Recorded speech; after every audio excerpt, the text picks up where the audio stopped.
আজকে শপিং এ যাব, তাই রান্নাগুলো একটু ঝটফট করে প্রেসার কুকারে করে নিয়েছি।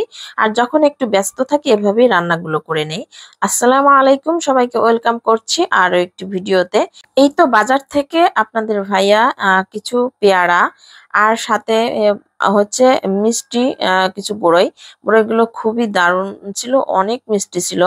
আর বড়ই তো বরাবরই আমার খুবই পছন্দ, আর সে সবসময় চেষ্টা করে আমার পছন্দের খাবার, বিশেষ করে যেগুলো ফল এবং অন্য যে কোনো খাবার সে আনার চেষ্টা করে। আর সেই সাথে আরো একটা পছন্দের খাবার যেটা আমি আনতে বলেছিলাম, পাঁচমিশালি শাক। যদিও শাকগুলো একটু বাছতে খুঁড়তে একটু সময় লাগে, তারপরও পছন্দের খাবারগুলো খেতে কষ্ট করতে একটু আমি দ্বিধাবোধ করি না। আর কষ্ট হলেও সেই কাজগুলোও করে থাকি। আর ভালো জিনিস খাওয়ার জন্য তো সব সময় একটু কষ্ট করতেই হয়। সাথে লতিও ছিল, লতিও আমার পছন্দের খাবার। তো সবগুলো খাবার দারুণ ছিল, এবং লতি বেছে খুঁটে সুন্দর করে ধুয়ে পরিষ্কার করে নিচ্ছি, যেহেতু আজকে শপিং এ যাব। আর যার কারণে যেহেতু রমজান মাস, আর রান্নাগুলো একটু ঝটফট করে নিতে হয়।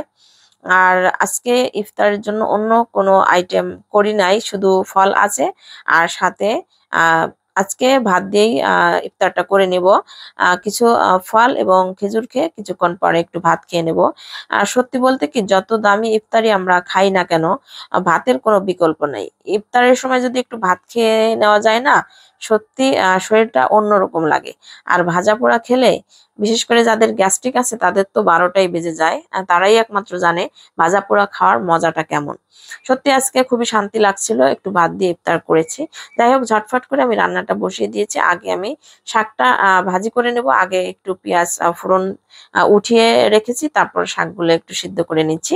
আর অন্যদিকে তরমুজ এবং পেয়ারা কেটে নিয়েছি। সামান্য ফল আজকে, আর খেজুর থাকবে।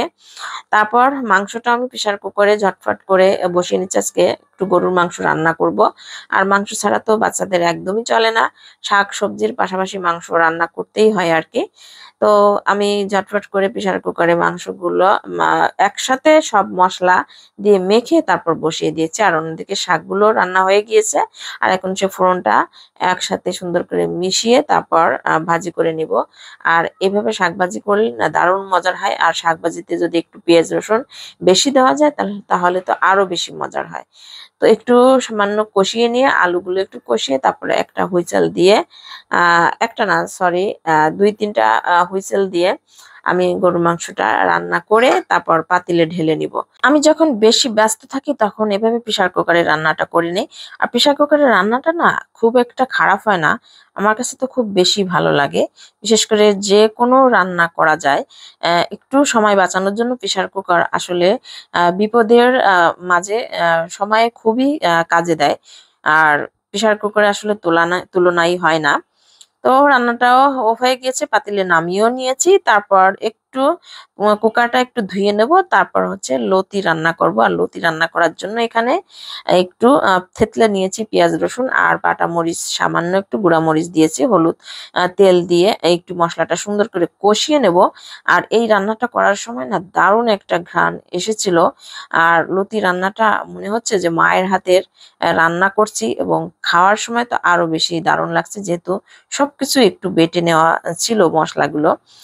তো লতি কখনো আমি প্রেসার কুকারে রান্না করিনি। তো আসলে মানে বুদ্ধি থাকলে সবকিছুই এভাবে মানিয়ে নেওয়া যায়, রান্না করাও যায়। মশলা কষিয়ে আমি লতিগুলোও দিয়ে দিলাম। আর লতিগুলো সবগুলো এক এক করে দিয়ে তারপর একটু নাড়াচাড়া করে, তারপরে 1 থেকে 2টা হুইসেল দিয়ে আমি নামিয়ে নেব। ফাইনালি আমার রান্নাটাও কমপ্লিট। ভিডিওটি কেমন লাগলো কমেন্ট করতে ভুলবেন না। সবাইকে আল্লাহ হাফেজ।